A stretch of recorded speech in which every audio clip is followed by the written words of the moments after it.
Yeah, he found it interesting. We have different acronyms and different titles for this industry. I like to call it investment migration. Some call it golden visas. Some call it economic citizenship. Basically, it's this way of empowering yourself and your family and acquiring alternative residency and citizenship. Well, So maybe I should just give a little background about you. How I worked you as a lead expert in the industry or a pioneer of the industry, investment migration industry, and you started basically the industry and make it global, in my opinion. That's why I think we are lucky to have you here, to have your perspective on the investment migration, residency, and citizenship by investment programs. Now you are a CEO. You are the CEO of Latitude World.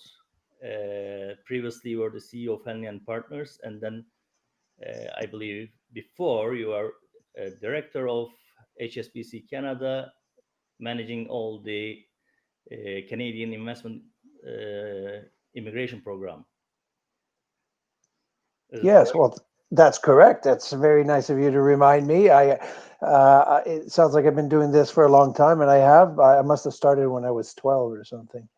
But no, it's been an exciting journey. This industry never ceases to amaze me. Tolga, you were there. We did some work together back in the early 2000s at HSBC, and then afterwards when we joined Henley. I mean, this is an industry that started, in fact, in my home nation of Canada, which was the first country to develop an investor immigration policy designed to attract high net worth individuals who would invest and make a contribution, economic contribution into Canada, in exchange for which they get residency rights and privileges. Great idea, which the Americans emulated in 1990 with the EB5 investor. Then the Brits came up with their tier one, or at the time was simply called the investor category. And that was in 1994 at £1 million, I remember. And for a while, it was just a few English countries, English speaking nations. Um, and then came 2008, the financial crisis. And now we saw Europe embrace this notion of both fulfilling an immigration policy of attracting people who could make a contribution, but also could help with their fiscal plight. So we saw Portugal enter, Spain enter, Malta, Cyprus. The UK refined its program. Ireland came in with theirs as well. And now we're in a world of, God, 70 plus countries that have a version of this. Fascinating. I mean, when I started, it was just a handful of countries, but the demand was there. The demand has always been strong and growing each and every year. Tolga, you remember yourself when we were doing this out of Vancouver, we kept on having more and more demand as people understood how you could do this and invest and ultimately acquire residency. Just been a fascinating journey. So I'm really pleased to be here with you to speak about it. Okay, perfect. So then you're the perfect person to give us a perspective about the meaning of going global. Maybe what it meant 10 years ago, what is now, what it will be in the future. Yeah, it's a good question, actually, because it has evolved or it has expanded. When I came out of university, this idea of maybe getting an education abroad was starting to really become more and more important, because already, 30 plus years ago, the labor landscape was becoming more and more competitive. Countries like Canada had thriving immigration policies that brought a lot of foreigners with their credentials and their experience and their good grades into the work market, into the labor force. And so everyone had to up their game. And that's a good thing. It's a really good thing. And so I think we saw in the case of Canada, but around the world, more and more people traveling and getting themselves educated abroad. So that, as far back as 30 plus years ago, was happening. But it's really become a lot more mainstream. If you look at today, universities, I'm now living in London, in the university market here in the United Kingdom. Most of the top end schools have 40, if not 50% of our student body that are foreign nationals.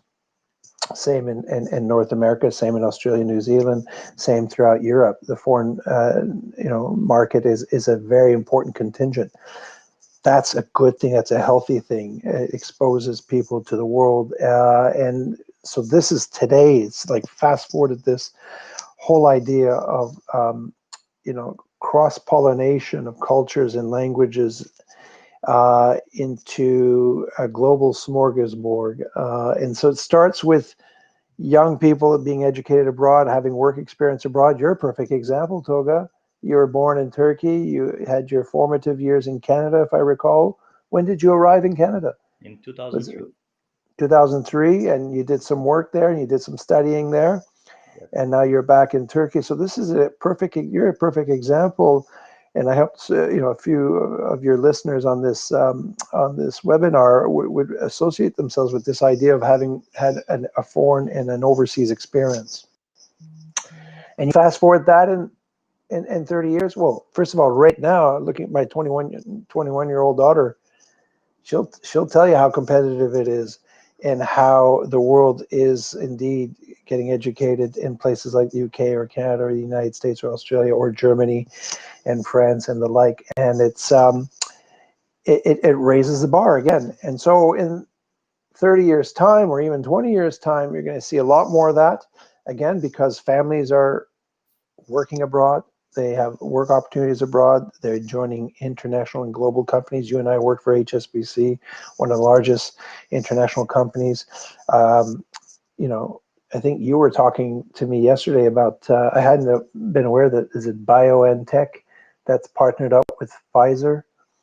And hopefully this week we'll get FDA approval for this well-needed and important vaccine that's going to save the world.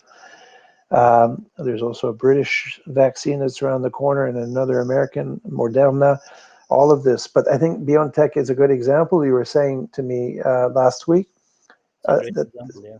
What are they? The founders, are they Turkish nationals? And guess what? Where did they get educated? Abroad, presumably in Germany. I presume if they're heading the company now. So this is what being global is today and in the future, is both as individuals working, being exposed to other markets, as young students being educated abroad. But as we saw with the earlier panel, travel has grown each and every year, save for a few exceptions, 9/11 maybe being one, if I recall, and clearly this year is a write-off in terms of world travel. We all understand why, but make no mistake about it, it's going to be back, and it's going to be back in full force. I agree with the previous panel, whether it's a Q3 or a Q4 thing, it will be back in full force. People like to move. People like to experience, to have experiences overseas. I'm itching to get back on the plane. I'm sure you are as well. So once we get this vaccine out of the way, we'll get back there. So going global is that. It's just being exposed through work, through education, through marriage, through relationships, through Zooms, to people from foreign lands, experiences to cultures, to politics, to society, to language. It's a marvelous thing. It's an empowering thing. It's a necessary thing. And those countries, and I hate to get political, but we have to point to some of the gaps that some countries are facing in not embracing this idea of going abroad. There's too many Americans who haven't traveled. There's too many North Americans, Canadians included, who haven't experienced life overseas. Maybe also we could say, I would say less so of Europeans and other nations. This is the source of disconnects and misunderstandings when you don't understand what exists outside your borders. How do you align going global concept with our industry, residency and citizenship by investment, or investment migration in general, in terms of individuals? How they Well, benefit? this is just another key ingredient or milestone to this globalization of people, right? So we talked about work and businesses and capital flows being international. We talked about people being educated, people engaging in relationships. But now we have countries that will bestow residency and citizenship by making an investment. And it's become a necessary, not just insurance policy, for sure, for some it is, but just an empowering element like education is. You know, all our parents want good education and healthy children, but they want them to be able to access the world. And so I see what we're doing in our industry, empowering families to acquire alternative residency, be it in Portugal, being in the UK, being in Australia, being in UAE, being in Hong Kong, or be it in anywhere around the world, or ultimately even citizenship, which is still a burgeoning industry. I say burgeoning because, you know, 5 years ago it was 5 countries, now it's 13. And make no mistake about it, in 10 years or 5 years time, it'll be well over 20 to 30 countries that will grant citizenship in exchange for an investment. So we have the situation now where more and more families are in business, men and women who need to travel, who wish to have the ease and flow and fluidity of ease of travel, acquiring alternative citizenship in the Caribbean so they could fly without a visa into the UK, into Germany, into Paris, where we have Chinese acquiring alternative citizenship so they could do the same, or acquiring residency into Portugal so they could also access all of Europe with the Schengen residence visa or card that this provides. So we're part of this phenomenon, Tolga, insofar as we're facilitating the wheels of globalization to occur. Yes, admittedly, to a privileged segment of the world population, but increasingly expanding to what I call the mass affluent market. I think this business of ours a few years ago was very much targeting only the ultra high net worth and high net worth individuals. But what maybe members of your audience are not appreciating is that some of these programs are quite accessible to still a wealthy and affluent market, but a lot less costly than one would have imagined a few years ago, where a single applicant could acquire another citizenship for all fees included for less than 120,000 US. A family of 4 could do so for about 150, 160, all fees included. So, I mean, still a lot of money, but to empower your family to access to the world, visiting and travel rights to the world, and just the benefit of another passport. And we've seen that benefit in a pandemic. You know, Americans, Canadians with just one passport couldn't leave. But, you know, if you're a member, a citizen of Antigua, you could go hang out in the Caribbean. Maybe I should do that next time there's a pandemic, right? Not a bad place to hang out if the world around you is in a difficult place. And So I encountered this many times when discussing the alternative citizenship or residency options with people.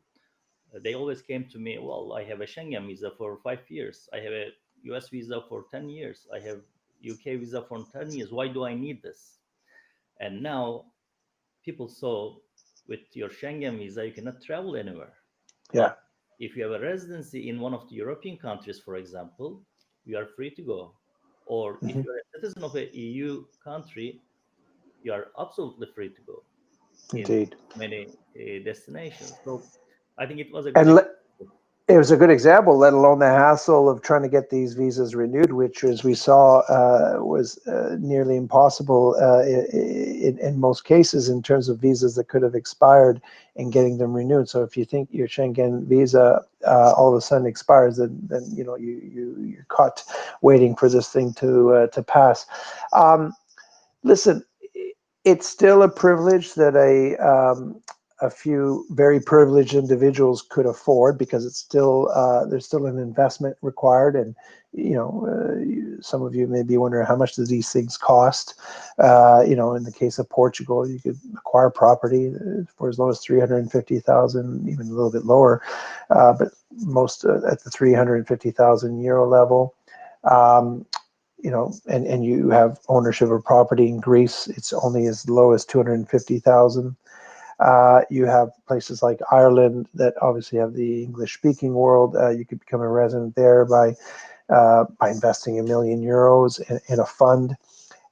So every program, every country has their version of this. But the exciting thing as it relates to our industry and keeps us active and busy is that we do have double-digit growth in demand each and every year. For the 26 years that I've been doing this, I'm floored every time to see double-digit, over 10, if not 20% growth in demand. Why? Because planet Earth is getting more global, more international, because of all the things we talked about earlier. So that side is healthy.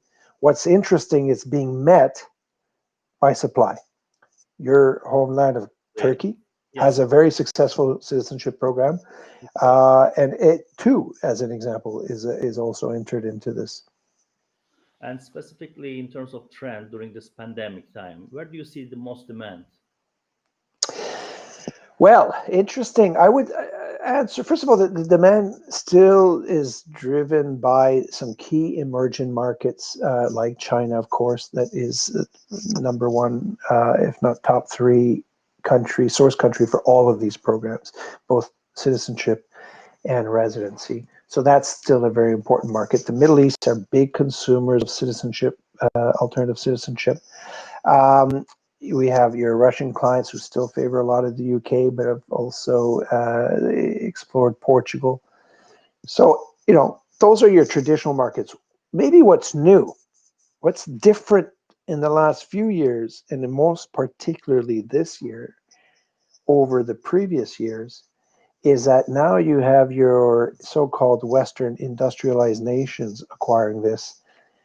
United States has been a very important source market for us in the last 6 months. Now, I don't want to get political, but certainly there were a few nervous, left-leaning Democrats, liberals, whatever you want to call them, who could be nervous around the electoral results had it not gone in their favor. And so they were looking at Canada, they were looking at the UK, they were looking at Australia, they were looking at Portugal. You have Brits who are leaving, have left the EU, and some of whom are really upset by this still, and they would like to reacquire EU privileges. Well, guess what? They will be able to, maybe by investing in Portugal, and then eventually over time getting back EU citizenship by becoming a Portuguese national through their investment. You have Montenegro, not part of the EU yet, but planned to be in 2025. That's a lovely part of the world. A lot of Brits are already investing second homes in Croatia. And next to Croatia is the same coastline, Montenegro. So could you not buy a lovely, seaside, oceanside home and villa in the lovely coast of Porto Montenegro, for example, and enjoy it as well as graduate over time to EU nationality? Many Brits will look at that. So this is what's new. It's not just a China thing anymore. It's a global thing. With South Africans, Nigerians are on the radar now. They're realizing that it's a hassle to get a bloody visa every time they want to go to London, every time they want to go to Europe. And they could get that monkey off their back by investing in the Caribbean and getting a passport for them and their family. And they could easily flow into these markets. Well, why you mentioned about this increasing trend, double-digit growth every year. We have read recently news about the European Commission initiating some questioning about this program. So what's happening in that side, on the policy side of the Europe, how they look at these programs in general? Very good question. And I'm glad you're asking it, because I think there's a lot around our industry that's portrayed in the media through these efforts that European Commission and other countries are putting on our industry. So let's be clear, we're talking about two different things. You have residency programs, which is the right to reside. It's not a passport, it's not citizenship, it just gives you a right to be there. And if you spend enough time, maybe learn the language, possibly pass an exam, you could graduate to citizenship. Example. Countries Example Portugal, example Canada, example UK. All these golden visa programs are residence programs that give you a pathway to citizenship, but only with the passage of time, maybe learning the language, maybe passing an exam as well. On the other hand, what's more litigious, more politically charged, admittedly, is the citizenship market. And there's, like I said, 12, 13 countries that are prepared, or were prepared to expedite the whole process of getting citizenship without any stringent physical presence or residency requirement. This is what the Caribbean offers. St. Kitts since 1984, and its neighboring nations really in the last decade, but really in the last 7 years, have we seen that proliferate in St. Lucia and Antigua and Grenada. And then, as I was involved myself in the exporting of this concept over to Europe with the Malta program, and of course Cyprus emulated that as well. And so the issue is that European Commission, I will tell you, they don't have a problem with countries offering residency or golden visa programs. The UK has been doing it, Portugal is doing it, every country in Europe has a version of this. They don't have a problem with that. They have a problem with granting citizenship within an EU nation, so Malta, Cyprus, that provides EU privileges throughout the bloc to the holder of this passport. And what they're worried about is, obviously, are there cracks in the system, and making sure, that they don't want nefarious foreign nationals applying and getting an EU passport. They're concerned about that. I think some countries have done a better job in saying, don't worry about that. We're doing a really very serious job. And I think in Malta, to be fair, it's been extremely serious about its due diligence process. But that's what they're worried about, this whole expediting citizenship. So what we're going to see, Tolga, very simply, and we're already seeing it in Malta, and we're going to see it with Cyprus when it reemerges next year with its program. It's going to be residency first, and then with certain requirements of ties and genuine links, and access to citizenship. The member states are very strong in saying, don't mess with this. This is our jurisdiction. We call the shot on who we allow in to our nation as a resident and who we allow to graduate to citizenship. Legally, they're right. For Malta and Cyprus to say that, they are right. The European Commission will not succeed in any legal battle on that front. That's my personal view, and the view of those that we consult on this. But they can make life difficult. And they are going to make life difficult unless these countries who offer citizenship have enough trimmings of residency first.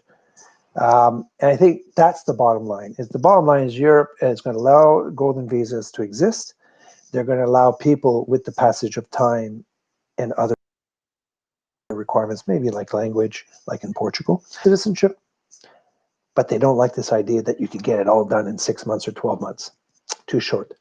So it's very much a residency program with a pathway to citizenship. That's the new way of explaining it. It's not a citizenship program. It's a residency program with a pathway to citizenship. Is that pathway 5 years, like in Portugal? Like in Ireland? Ireland's 5 years. UK, 5 years. Or is it 1 year? Is it 3 years? That's where the game's going to be. Okay. And maybe last word from you. I always see a correlation between our industry, residence and citizenship, and the tourism and travel. Do you have any words about this correlation? Yeah, well, I mean, it's an obvious one so far as, each and every year, again, we talked about demand and growth in our industry. You see it in tourism as a general rule as to how more and more of the world population are experiencing other parts of the world, are traveling for business, for sure, but also for pleasure. And that travel has become more accessible, more affordable. That's a good thing. Same with these visas. It's becoming more accessible. Despite certain countries at time putting a front of being difficult and being tough on immigration, the reality is immigration is a reality. Don't forget, and a little side comment with respect to Brexit, look at what England's going to be doing in the next 5 years with respect to its immigration. It's not going to go down. It's going to go up. Okay. So politics aside, it's just a reality of the world and business that you want a country that thrives. You need fluidity in your labor market, and immigration is your valve. So, and Trump knows it, and the UK knows it, and Australia knows it, and so does Canada as well. So that's not going to change. It's just more about the messaging and structuring, making sure that there are rules of the game. So that's where we've seen the growth on our side, on the tourism side. It's been the same, and we're going to continue to see that. And as people experience through these travels, these foreign countries, view them like to want to maybe be able to stay there or have a second home there. Again, let's go back to the UK. We know that Brits have second homes in Spain, in France, in Croatia, in Italy. Why would you? These are great places to have a second home. Well, those UK nationals, they won't be able to go to those second homes unless they have a visa. Unless if they think on spending 6 months or more in any of these places, they're going to need a proper legal right of staying there, and they don't have it. So we're going to see that demand increase. So as people travel more for business, for travel and for pleasure, we will see them seek residency and ultimately citizenship in other countries so they could have fluidity and ease in that travel. So they go hand in hand. The only disconnect that we saw, which we were very fortunate, and I'm sad to hear the challenges that obviously the travel industry is facing. And let's face it, this 2020 is decimating many aspects of the travel industry. Fortunately for our industry, Tolga, you've been busy, we've been busy, our competitors have been busy. This slowdown in the pace of life in business has brought wealthy individuals to take the time to fill out a form and acquire residency or citizenship elsewhere in the world. It's allowed them to take the time and to really get that plan B in place, because they're realizing, the world's a different place now. This pandemic has really got us thinking about what's the next 5 and 10 years going to look like in their home country. Is there going to be social unrest? Is there going to be deficits? Yes, there will be deficits. Will there be social challenges from it? Yes, in many countries there'll be very difficult social challenges as a result of this pandemic. If you have the means, could you, offset that risk by acquiring residency or citizenship elsewhere in the world? Yes, and that's what our clients have done over the last 6 and 8 months, and we've been busy because of it. So that's been good. But of course, getting another passport is only worth it if you could use it and travel with it. And so we're all waiting for this vaccine to kick in so we could start traveling again. Conclude, Eric. Can you just say a few words about Latitude World, your company? Thank you. Yeah, Latitude, we're a team, a growing team now of over 80 staff in over 14 countries that has grown over the last 3 years. In particular, we just opened up our office in our presence in Shanghai and in China. We're going to be making announcements in India very shortly. So listen, what makes us unique maybe is the fact that beyond the private client offerings of all these residency programs and citizenship programs, you go on our website, you will see over 20 countries that we offer. That's interesting, but it's not what makes us unique. What makes us unique is that there's a few of us in our management team that have been doing this for many, many years as some of the early pioneers of this industry. And we have the privilege of actually counseling and advising governments around these programs, around either bringing adjustments to their existing policy and provisions if they have a golden visa program or citizenship. So we're having that kind of discussion, but also with countries that are looking to create a new residency or citizenship program. So we're one of the very few number of firms who actually have the experience of establishing these programs from head to toe, helping a government draft the law, the regulations, the application forms, the actual unit that's going to receive the application, the job descriptions of the people who should work there, the websites, the due diligence process, and the firms that they should hire to help vet these applicants from head to toe. So we've been very busy, Tolga, as you could imagine, that this pandemic is going to bring a fiscal gap to many countries. And many of them will look at investor migration or investment migration as one of many policies to help fill that gap. So we've been busy there. And so we help to bring new programs, new jurisdictions to the industry, not just for our firm to take advantage for our clients, but for our whole industry. So that means that we understand these things from head to toe. And obviously, we can guide our clients probably better than most in navigating through the numerous opportunities out there. Well, it was a great pleasure having you here at Uzakrota, Eric, and I hope we will meet again next time with in the same platform. And I wish, Yes, thank you. and also best wishes to your family in the new year as well. Yeah, thank you, Tolga. Thank you for having me, and to all of your listeners, thank you for listening on in, and wishing everyone as we're entering into December, good holiday season. I think it's well deserved, and high hopes for everyone to have a much improved 2021. Thank you. And on behalf of Alex Abi, I am closing the session now, and he will be back with you at 1 p.m. Have a great day. Thank you. Thank you.